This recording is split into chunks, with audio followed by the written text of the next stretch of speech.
10 रुपए की फिटकरी और लहसुन के बेकार छिलकों से आप बना सकते हैं world best anti aging cream.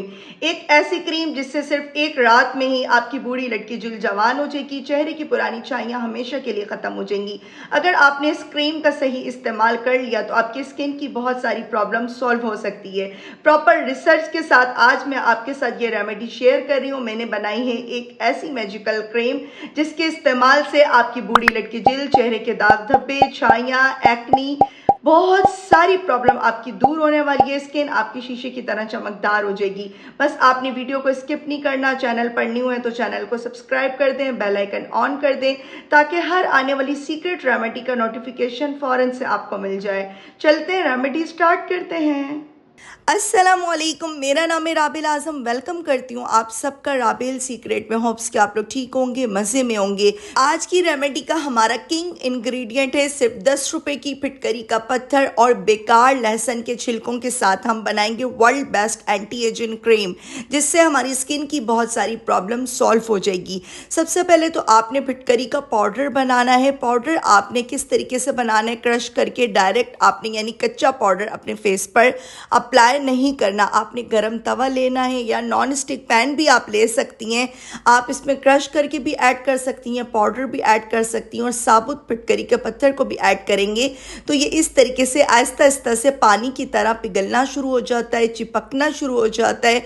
जैसे जैसे इसको हीट मिलती है ये खुद ब खुद सेपरेट हो जाता है। मैंने आपके साथ जितनी एंटी एजिंग क्रीम की रेमेडीज शेयर कर दी हैं, पूरे यूट्यूब पे आपको इतनी रेमेडीज नहीं मिलेंगी। आप लोग सोच रहे होंगे कि मैं इसी टॉपिक के ऊपर बात क्यों करती हूँ, क्योंकि इससे आपकी स्किन मैजिकली चेंज हो सकती है, आपकी स्किन की बहुत सारी प्रॉब्लम सॉल्व हो सकती है।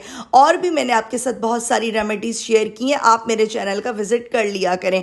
फिटकरी को ठंडा करें, फाइन इसका पाउडर बनाएं इमाम दस्ते में, किसी भी सिलबट्टे में, कूंडी डंडे में, या फिर आप इसका ब्लेंडर मशीन में फाइन पाउडर बनाकर तैयार कर सकती हैं।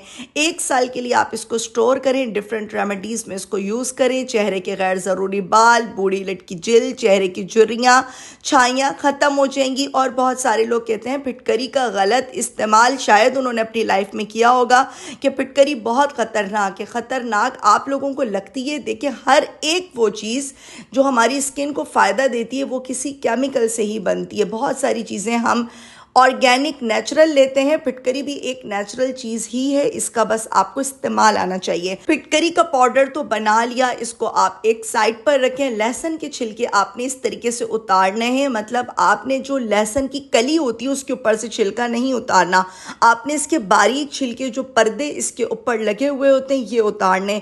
और इसी से आप अपनी world best anti aging cream बना सकते हैं। आपने इसे किसी भी इमाम दस्ते में, ब्लेंडर मशीन में ये ज़्यादा अच्छे से पाउडर बन जाएगा। मुझे भी ये प्रॉब्लम कर रहा था, तो फिर मैंने इसे थोड़ा सा ब्लेंडर मशीन में चलाया तो फ़ौरन से इसका अच्छा सा पाउडर बन गया। देख सकते हैं, मैं आपके साथ हर एक बात सच्चे तरीके से पेश करती हूँ और शेयर करती हूँ कि कहीं आप लोगों से भी इस तरीके से पिसे नहीं और आप लोग परेशान हो जाएं। फिर मैंने इसको जैसे ब्लेंडर मशीन में 1-2 मिनट के लिए चलाया तो पाउडर फ़ौरन अच्छा सा इसका बन गया, प्यारा सा पाउडर बन जाएगा। और फिर आपने इसमें ऐड करना है 1/3 टीस्पून, 1 चम्मच का तीसरा हिस्सा, छोटा चम्मच जो होता है, फिटकरी पाउडर। और आपने इसमें 20 ml ग्लिसरीन ऐड करनी है। Must must must.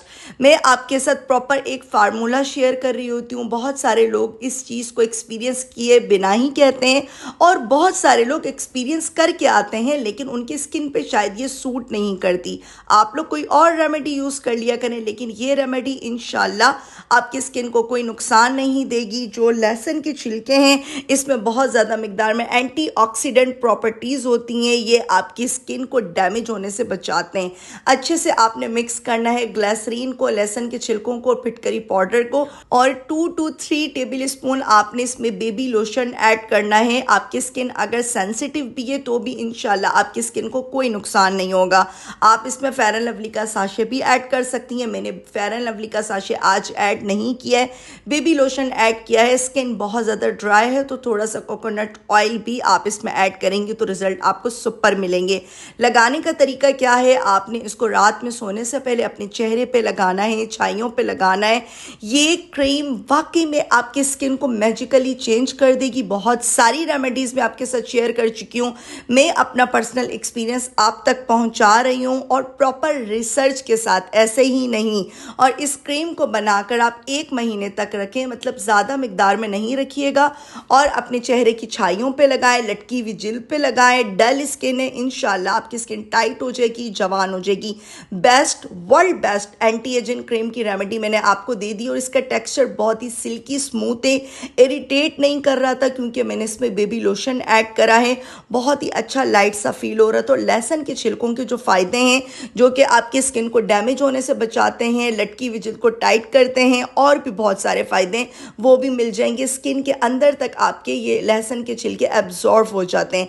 ये क्रीम वाकई में सुपर से ऊपर है। रेमेडी को आप लोगों ने ज़्यादा से ज़्यादा शेयर करना है ताकि बहुत सारे लोग इस रेमेडी से फ़ायदा उठा सकें। और प्लीज़ आप लोग नेगेटिव कमेंट्स नहीं किया करें, वीडियो के लास्ट तक बंदे रहा करें।